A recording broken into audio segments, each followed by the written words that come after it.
दोस्तों, भूलकर भी या गलती ना करें। अगर आप विवाहित कन्या है तो आप इस दिन ना नहाए बाल धोए, वरना हो सकता है आपको बहुत ही बड़ा नुकसान।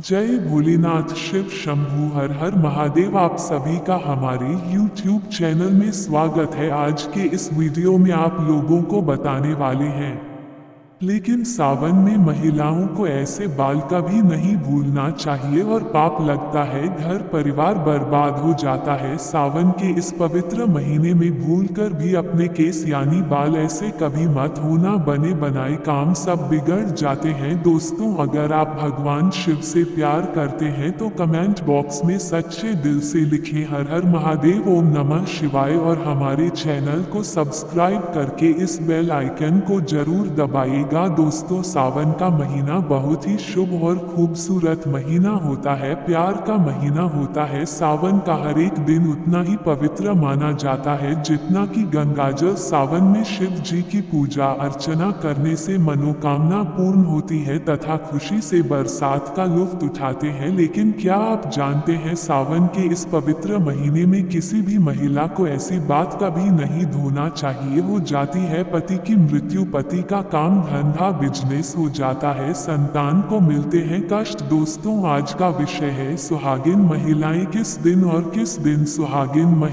महिलाओं को बाल धोना चाहिए और कब नहीं और पर निर्भर है। और शास्त्र के अनुसार एकादशी हमारे हिंदू पंचांग में तिथि के अनुसार ही व्रत और त्योहार मनाए जाते हैं। ये शुभ दिन है, इनके बाल धोने चाहिए, ना कि उस दिन पर। दोस्तों, अब चलिए जानते हैं वार के बारे में। किन बातों में बाल नहीं धोने चाहिए, किन बातों में बाल धो सकते हैं। ये भी आप एक बात का ध्यान रखें कि आप किसी भी बार का व्रत रखते हैं तो उस दर्द वाले दिन पर उस बार में आप बाल नहीं तोड़ेंगे, एक दिन पहले ही बाल धोकर शुद्ध हो सकते हैं। दोस्तों, क्या रविवार को बाल धो सकते हैं? रविवार का व्रत रखते हैं, ये सूर्य देव की आराधना करते हैं तो रविवार को बाल ना धोए। यदि आप व्रत भी रखते हैं और किसी आने वाले कार्य की वजह से आपको रविवार को ही बाल धोना है तो आपके लिए यह उपाय है। दोस्तों, आप गुड़हल के फूल ले लीजिए, उन्हें थोड़ा सा मसल कर उससे जो रस निकलता है उसे अपने बालों में लगा लीजिए, उसके बाद बाल धो सकते हैं। दोस्तों, सोमवार, क्या सोमवार के दिन बाल धो सकते हैं? आइए जानते हैं। सोमवार को बाल धो सकते हैं, लेकिन जो महिलाएं सोमवार का व्रत रखती हैं वे सोमवार को बाल भूलकर भी ना दे, लेकिन किसी अन्य कारणों से सोमवार को व्रत रखते ही बाल धोना पड़े तो उसके लिए उपाय है। दोस्तों, पलाश के फूलों को अपने हाथों से मसल कर फिर उसे अपने बालों में लगाकर बाल धो लीजिए, इससे आपके ऊपर बनने वाले शुभ अशुभता में बदल जाएगी और आप बाल धो सकते हैं। इससे आपको शिव के क्रोध का सामना नहीं करना पड़ेगा। दोस्तों, मंगलवार को बाल नहीं धोने चाहिए। माना जाता है कि इस दिन बाल धोने से आर्थिक परेशानियों का सामना करना पड़ सकता है, साथ ही साथ विवाहित जीवन में भी बाधाएं आने लगती है। यदि किसी कारणवश मंगलवार को ही आपको बाल धोना पड़े तब ऐसे में लगने वाले दोष से बचने के लिए करें यह उपाय। आप लेकर या फिर आंवले के चूर्ण का पेस्ट बनाकर आप उसे अपने बालों में लगा ले और फिर अपने बाल धो लीजिए।